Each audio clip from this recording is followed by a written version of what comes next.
And what is going on, everyone? And welcome to another special edition of Houston Texans football on Bleacher Report. I am one part of your show, Ruben Calavio. You can find me on YouTube. Just type in 713 Houston Sports. My co-host with me today, Harley at TheLead _ at Houston. You can find him, guys, on YouTube. Harley does fantastic content, drops Astros and Rockets as well. How's it going, brother? I'm doing great, man. The Houston Texans are always on our mind. Got Mhm. some small news for the Houston Texans coming out. Okay. Um, Fun, man. We'll get into it. I'm fine. I'm doing fine. USA lost to Canada I in know, and I hockey, watched that man. game. I watched that I game. watched all of it from beginning to end. 9.3 million viewers. Oh, Can you what? believe that? They shattered records. And Fantastic. I am just screaming to the top of my lungs, please, NBA, NFL, MLB, go ahead and do that for your All Star game from now MLB's on. fine. MLB's, yeah, I mean, yeah, I guess it is fine. But it would be so much better if they did a USA versus the world kind of Mm, concept. That'd be fun. that'd be great. Hmm. Well, one thing that got finalized was the Houston Texans coaching staff for 2025. Now, I still think they can add people to the list, but as of right now, I'll start with the very top. Your head coach, no surprise, D'Amico Ryans. Your defensive coordinator, Harley, Matt Burke. Your defensive assistant, Sean Baker. Your linebackers coach, Bill Davis. Assistant linebackers coach, Ben Bowling. Assistant defensive line coach, Frank Oakham. Defensive passing game coordinator, Corey Underlin. Defensive backs coach, Dino Vasso. We love Dino Vasso. Yeah. Defensive assistant, Cole Weeks. And defensive line coach, Rod Wright. So not a lot of movement for the defensive side as expected. This is D'Amico Ryan's group. You know, you got Matt Burke as the, I guess you could say, general to D'Amico Ryan's, but no surprises there for me. Yeah, I mean, we knew that there was going to be no changes. The only change there is Rod White is the new defensive line coach. He got promoted from assistant to the official D lines coach. And then we grabbed Frank Oakham, former Houston Texan, former Longhorn. Man, I remember a long time ago when I was a kid being hyped that the Houston Texans drafted Frank Oakham. So I'm very happy that he is back here in Houston. I thought he did a swell job when he was with the Raiders. He was also with the Panthers as well. Mm. So yeah, I'm very happy that Frank Oakham is back here in the H.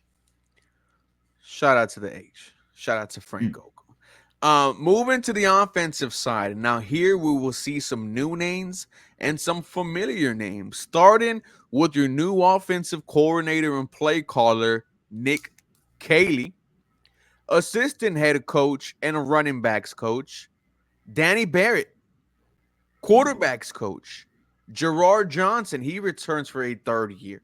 Senior offensive assistant, Bill Lazor. He stays another year. Ben McDaniels, wide receiver and offensive pass game coordinator. Jake Moreland's your tight end coach. Cole Popovich is your offensive line and offensive run game coordinator. Pat Riley, offensive assistant. Asuni Rufus, offensive assistant. Mike Snyder, offensive assistant. Zach Yesner, offensive line coach. And assistant to the head coach is Jake Olson to wrap that up for the offense, man. So some familiar names from last year's offensive staff and some new names with new offensive coordinator and play caller Nick Caley.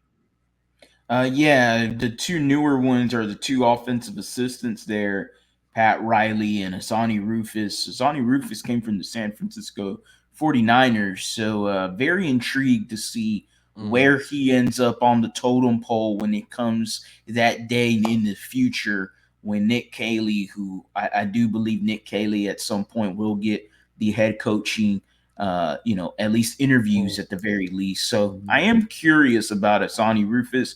Pat Riley, I don't know too much about. He was formerly defensive guy that has now transferred to the offensive side of the ball. So I wasn't quite sure because I seen some profiles on him, but I wasn't sure if it was the same guy. Mm, Considering some go by Patrick, some Pat. So, but again, defensive guy going to offense. It's nothing new for Kyle Shanahan. Kyle Shanahan loves getting guys that can play on both sides, can coach on both sides. Hell, he had D'Amico Ryans on the offensive side coaching when he first started on San Francisco. And same thing with Bobby Slowick. Bobby Slowick started on the defensive side. Mike McDaniel started on the defensive side, and then after 1 year, he moved them back to whatever original coaching side of the ball that they're more familiar with. So this is a page out of Shanahan's book here. Nick Caley, Jerry Shuplinski. We were all knowing that this offensive staff was going to be retained. And, a lot of us knew this because that was what was been rumored from Aaron Wilson, Jonathan Alexander. Like a lot of people were saying the offensive staff was going to be retained. And for the majority of it, it is fully retained. mm. How confident are you in this offensive coaching staff? And, kind of with, the same question with new OC Nick Caley, after watching all his interviews, Harley, it's hard not to be a fan of Mr. Nick Caley. I think the way he just carries himself, the way he answers every question in detail, talking about, the first thing we're going to learn is the fundamentals as far as knowing where to be, your splits, all that. The more I hear from Nick Caley, the more I believe that his time as offensive coordinator for the Houston Texans is going to be very short. And you've brought this up many times. If his time as OC is very short, then the offense was very successful. Yeah, exactly. I mean, you would want that to happen. Yes, and no, right? But really, like, if you're having so much success with Nick Caley that he is getting head coaching interviews the following year or in 2 years, I mean, he'll get one at very least, at Mhm. least one next year, despite his success here. But that's a good thing to happen, man. Because if that happens, like you said, I mean, we've said it before, that just means that there is success happening on this offense. And if that success leads to our first ever AFC championship game appearance, Mm. then by all means, I am ecstatic. I am elated to finally get to that spot someday. And I am hoping that Nick Caley at the offensive coordinator helm is that guy to do it for the Texans. Man, I sure hope so because the offense, I feel like, is the only thing that is holding back this Houston Texans team from going to places where they've never gone before. I mean, we talked about the offense struggling all the way back in week 4, week 5, when they just could not protect CJ Stroud, to save their lives. But wanted to look at the position groups this year for the Houston Texans because there were a lot of bright spots. Some groups took a step forward, some groups take a step back.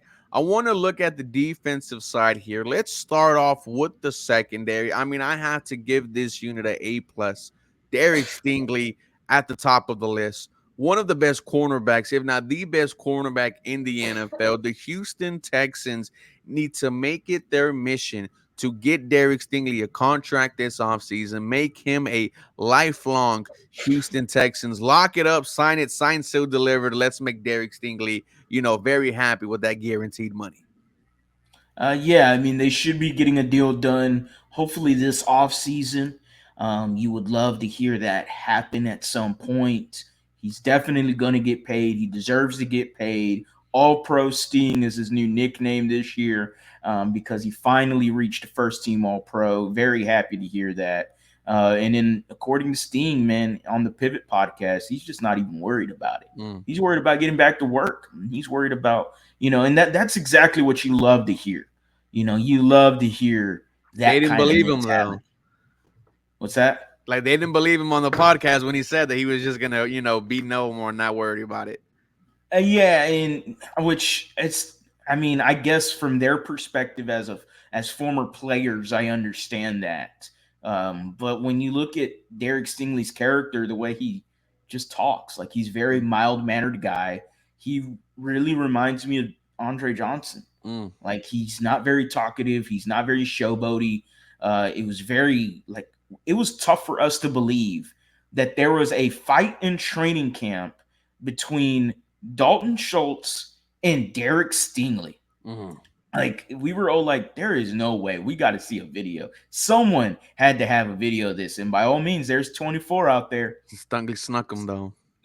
Snuck one into Schultz, man. I don't know if he connected or not, but he sure did snuck an arm in there. He threw them hands up, but yeah, man, Stingley's deserving. Petrie is another guy that's going to get paid as well. Mm. I don't know how much. I don't know where he falls. We talked about this What a briefly. fantastic year he had. Fantastic, And he man. was It like a was. guy we were talking about. Is he a long-term fit for this Mhm. Houston Texans team? Yeah, I mean, there was a lot of people questioning whether or not he was the right pick, and rightfully questioning because man, after even his rookie year, like his rookie year was all right. It was pretty Mhm. good. I thought it was a little overinflated with the numbers. I thought it could have been better, but then the second year happened and he had a slump. Horrible. And it was like, man, we were starting to get worried. Like, oh, come on, man. This ain't the same Jalen Petrie we're used to. And then we got even more worried when D'Amico started talking about throwing him in at the nickel position. And there was Mm. only one man. There was only one man that Say his stood name. tall, stood on all 10 toes. It ain't me or you. It's Cody Johnson. Shout out to And Cody I'm not talking Johnson. about the country singer. There's a good friend of ours named Cody Johnson, who's a big time Baylor Bears fan, who stood on all 10 toes, stood on business. He went through the trenches being talked down upon and saying with full confidence that Jalen Petrie is the right guy for this position. And he Mm. called it out even in his rookie year. He was saying it. So, got to give him credit where credit's due. And then you saw, I mean, moments of Jalen Petrie just being ruthless out there, like just like a human torpedo, Yeah. annihilating pass catchers, getting interceptions, taking them back to the crib. He's from Houston, right? You love the story that he was, still staying in his apartment, while he was in the NFL, in Mhm. year one, year two. I wonder if he's still there with his folks, right? You would think he moved out of there, but Uh, Jalen Petrie, hopefully, is healthy. He's ready to go by training camp. He was a fantastic part of this secondary. Your cornerback number two, man. Not a lot of people really are talking about rookie Kamari Lasser. And if you want to talk about how good Derek Stingley is, you also got to talk about how good Kamari was. And when you heard Kamari Lassiter's name on draft day, we were like, what? We were upset that just a pick before Kool-Aid McKinstry was mhm. taken away from you. Hey, have we heard anything from Kool-Aid? No. We heard a lot from the locksmith, though. It is a shame that Kamari Lassiter didn't have a slot for defensive rookie of the year. He was fantastic this season for the Houston Texans. There was a lot of concerns about his 40 speed. And that it didn't show up throughout the year. Kamari Lassiter, man, was locked down. And what I love the most is his tackling. Open field tackling. He is just a dog. Mhm. That's the best description right there. He's a dog, and that's basically it. I mean, he plays 120 miles an hour, but it's not inefficient. He is super efficient with how he plays the game at the cornerback position. Somebody that everyone was talking about at some point during the year. He had 3 interceptions, by the way, man. I mean, Mm. for a rookie that someone claimed He that didn't dropped have no 4. hands. Yeah, hey, okay. No, he still don't got no hands. 3 interceptions don't mean he ain't got no hands for a rookie. Two of them You were say he against the won't even Bears. gonna get one, and he got 3 times that amount. He did drop 4. Okay, you know what? I'll take the L. Don't I'll know. take the L. Yeah, you have to I'll, take the I'll L take here. the L. Like Okay, we ain't and gonna talk about dropped interception because that is still pass deflections pass at the end of breakup, the day. baby. Byron Jones. Hey Remember having man, that. it is. Hey, the locksmith is definitely he's gonna get a lot more talk.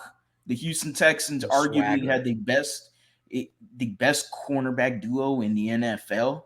I Mm. mean, They could talk about the best rookie duo over there in Philadelphia with Quinion Mitchell and Cooper DeJean, and rightfully so. They got a damn Mm-hmm. good rookie duo over there. We had a pretty good rookie duo over here with Kalen Bullock and Kamari Lassiter. I would say there's still a lot of stuff that Kalen Bullock has to clean up compared to the game of Kamari Lassiter.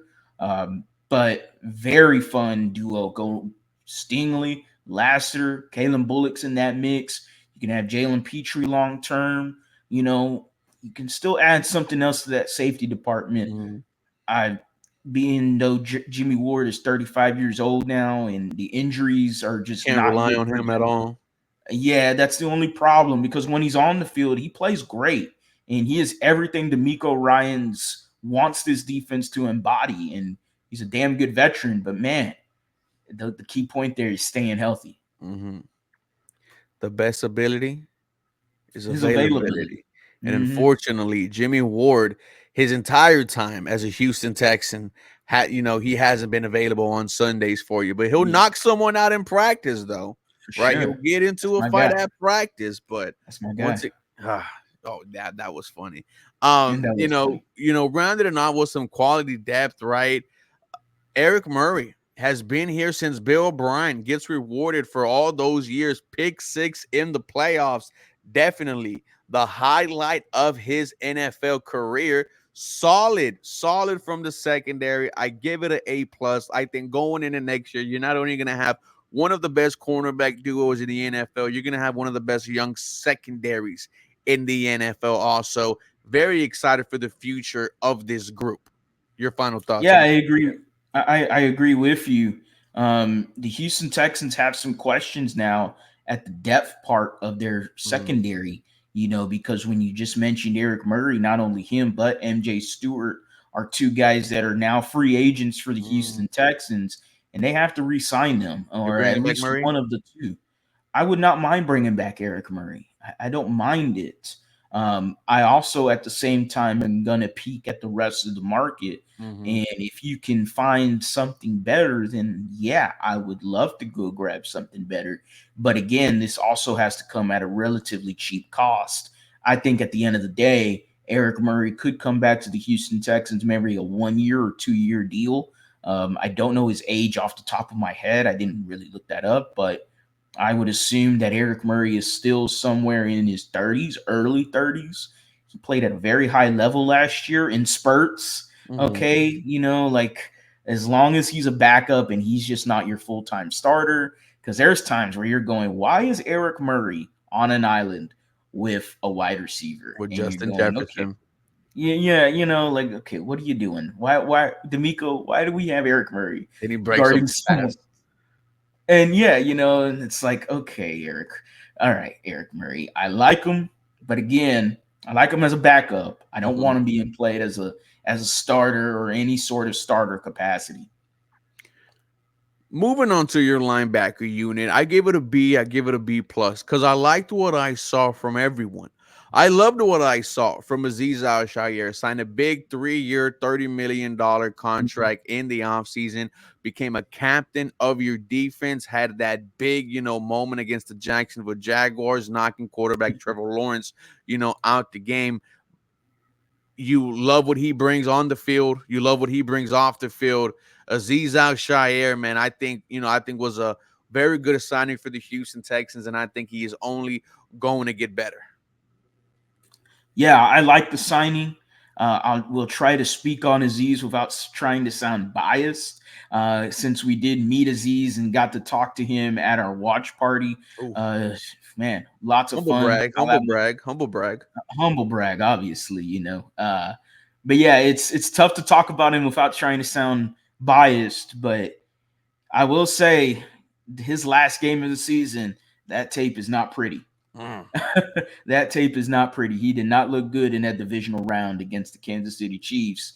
But for the majority of the season, he was there, leader, captain, and he has just intangibles that you want. You can clearly see a difference in leadership when it comes to Aziz not being on this defense and when he is on the defense. And So I have no problem with him. He's here for another 2 years at the very least. Mm, Um, I still would like the Houston Texans maybe not address it this year, but next year they definitely have to try to inject some more youth at the mm, linebacker position.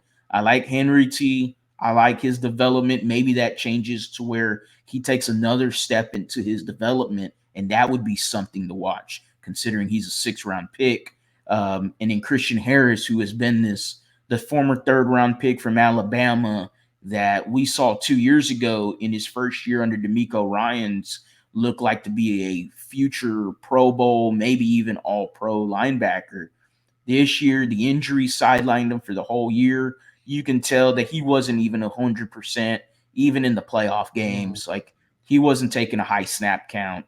Linebacker group, I think next year is going to be very, very good, considering Christian Harris will be back at 100%. In this defense, we all know what Christian Harris can do at 100%. Yeah, I think Henry Tua was probably one of your biggest surprises of the Mhm. season.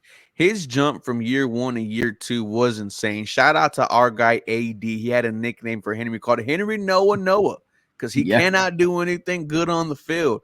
Then we saw Henry Tua just take a leap forward and was a legit number two linebacker for you. Was good on the run, was good on the pass, was just good.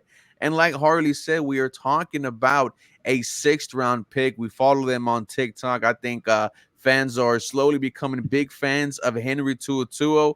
yeah, If he does take another leap forward, Harley, I mean, we're talking about a Pro Bowl, All Pro type of linebacker in Henry Tuatuo. That would just be insane. But that would go to show you what happens when D'Amico Ryans gets his hands on you.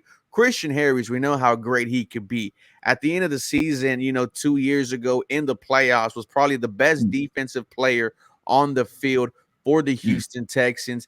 In training camp, we were there on that Sunday. We saw him go out, return for 3 plays, go out again, and unfortunately, we didn't see him until late during the season. But we know how great this linebacker unit can be. I think better football is ahead. I'll give them a B plus, man. And maybe they bring in some more, late round draft picks, to build in some depth. Hey, even Neville Hewitt, got some got look some good. reps in, man. Fantastic job with the linebacker unit this year. Definitely, cannot agree any more than there. What about your edges, man?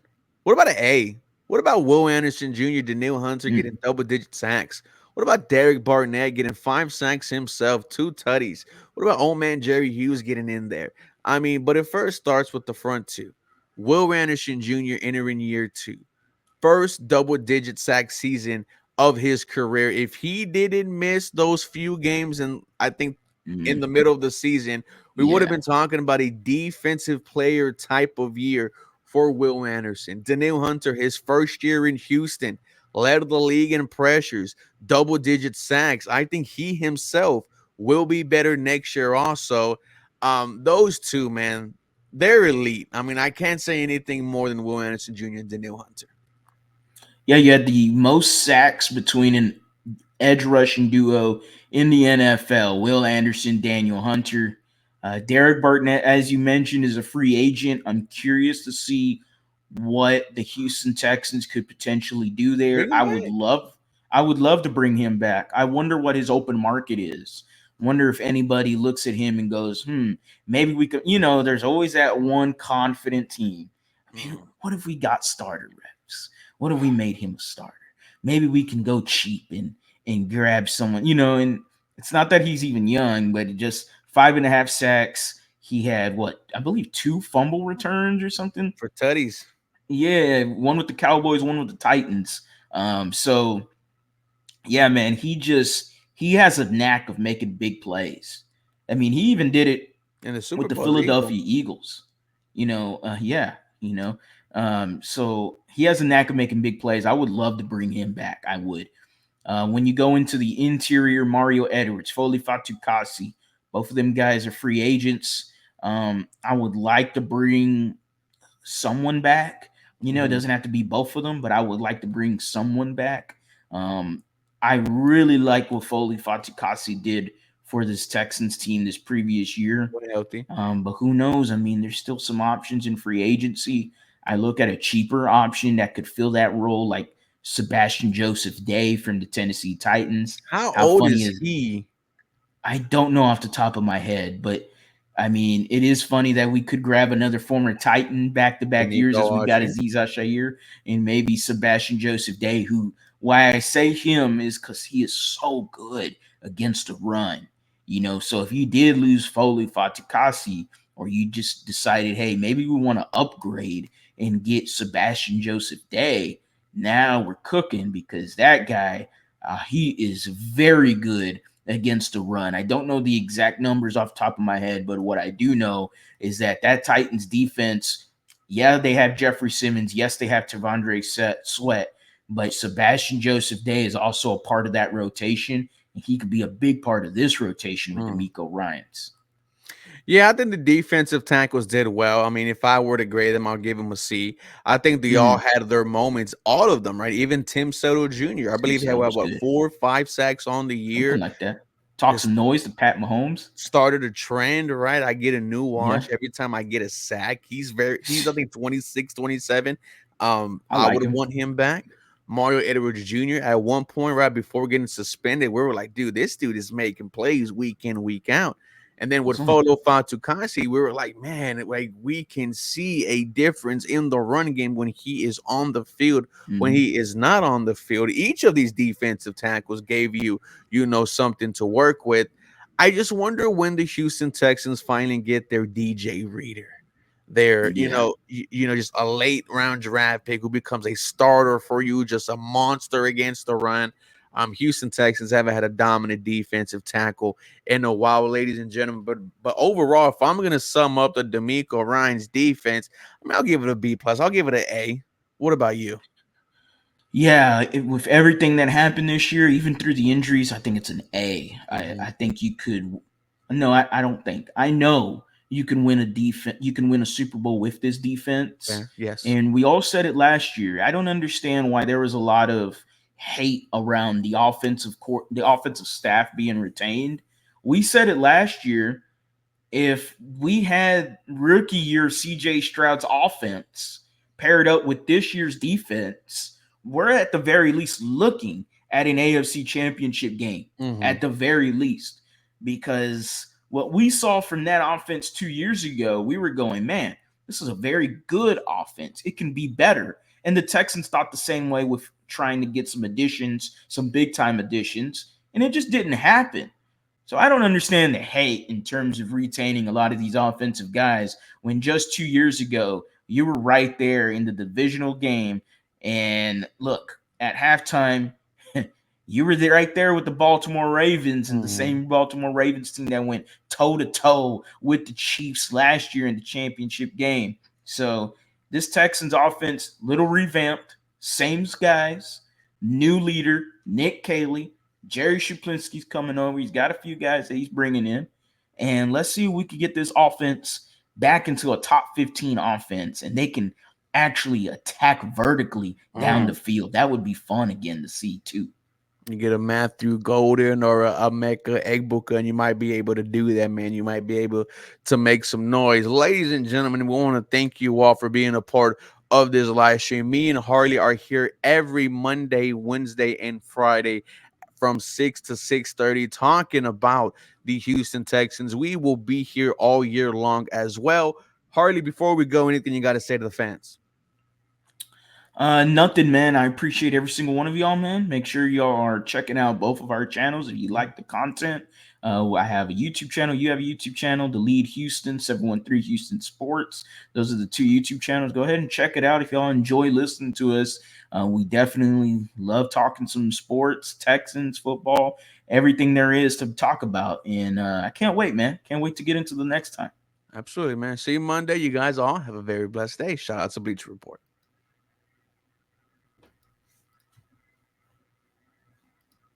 Nope.